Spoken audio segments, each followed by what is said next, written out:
Yeah, so yesterday was an off day, so Sunday we kind of started our preparation for Georgia State. Haven't looked at them a bunch yet, but from what I know, they're a good football team. One of the most improved in our conference. So, we're gonna have to be ready to go to get a win. So I think everybody's locked in right now. Just looking forward to this week, another good opportunity on Saturday.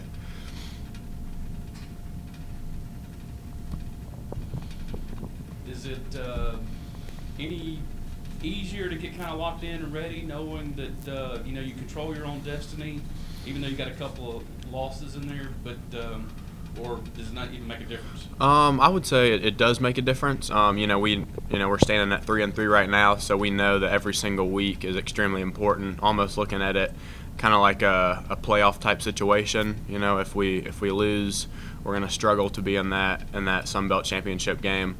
So like you said, we control our own destiny. So we want to make things happen every single week. We want to focus on one play at a time, one game at a time, and just moving on from there. I'll ask you a question. You guys now are going to have to get a chance to play 7 games in a row.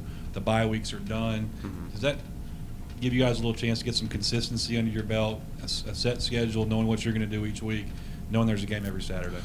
Yeah, I think so. Just kind of getting into a better routine. We had the bye week early on, and then this past week with South Alabama was a little weird having a midweek game. But now that we're going to have a consistent, every single Saturday having a game, I think that's going to help us get into a rhythm. Obviously, it's going to be a grind, but we're up for it. Is it an overstatement whenever we notice a couple of the completions, a third down completion last Saturday, Mm-hmm. where Caleb delivered the ball almost before you came out of your break? Mm-hmm.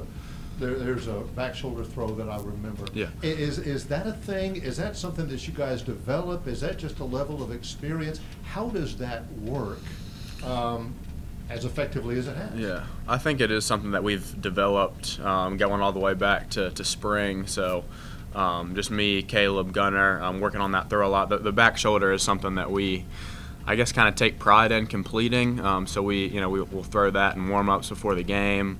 We do it all the time in practice. So it's a route that on that go ball, the quarterback and the receiver need to be on the same page, so that right when the receiver looks, the ball is there.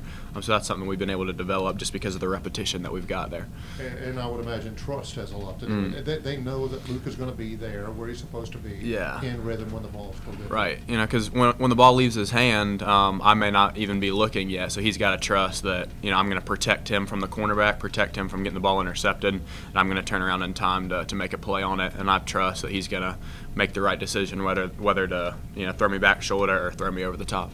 What I've seen so far, they have 2 or 3 running backs that can actually run the ball, and the quarterback is somewhat elusive. I don't think he'll be the most elusive quarterback we've seen, but yeah, we know if we stop the run, we got a chance.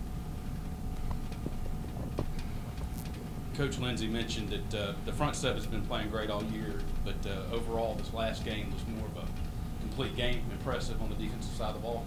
Do you look at that as a lot of the younger guys, growing up, by getting some reps, and just talk about that and how the guys behind you are growing? The guys behind me, I know they're growing. Like Dale Pettis, I know I've seen him grow week in week, and it's just good to see him come along. And our front, as far as our front seven, I wouldn't say they're growing up. They're just doing what we all knew they had in them. So we're just glad they're just stepping up at the right time.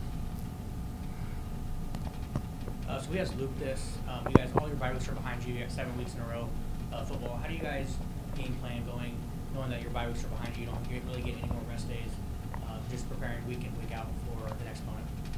I mean, it's football. You got a next opponent next week. I mean, put that game to bed last week against South. So, I mean, you got to look forward to our next opponent and get ready to play again. I mean, we've been a very pass-heavy team, so I'm pretty sure a lot of teams are going to come out and play us a lot of zone, 4, 3, and drop 8 possibly. But I mean, as long as our run picks up, like we had a really good rusher game last week. If we continue to do that, then we'll be fine against any defense.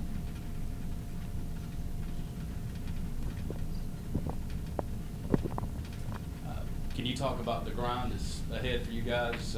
7 straight games, no more, buys, no more, different. I mean, I'm schedules. ready for that. I enjoy football. It's what I want to do. a lot of other players feel the same. You know, the grind is what we come for. You know, we're prepared to be out there 6-7 weeks straight, play a game every weekend, and win them all. You're from Georgia, right? Yes, sir. So this is going back home for you this week. You're gonna be playing in front of a lot of family and friends this week. Yeah. I mean, I stay about 25 minutes from Georgia State, actually. So yeah, a lot of my people will be there. What will that be like? Well, my family's a big football family, so it's probably gonna be rough after the game, most likely. But yeah, I do my best. So there's been a lot of eyes on Troy's wide receiver core this year. So can you talk a little bit of just how guys like you, Kalen Geyer, Luke Whittemore all challenge each other, and just the way that y'all have been able to interact with each other? Well, I mean, we're real cool off the field, but on the field, you know, I mean, we all know that we're good athletes and good players. So, you know, everybody wants touches, but, like, you know, we throw the ball around a lot, so it's not been a problem, you know, with everybody getting a touch. You know, we all produce a fair amount. So 6 p.m. kickoff this weekend. Last couple road games have been early, I think a noon, 1 o'clock start.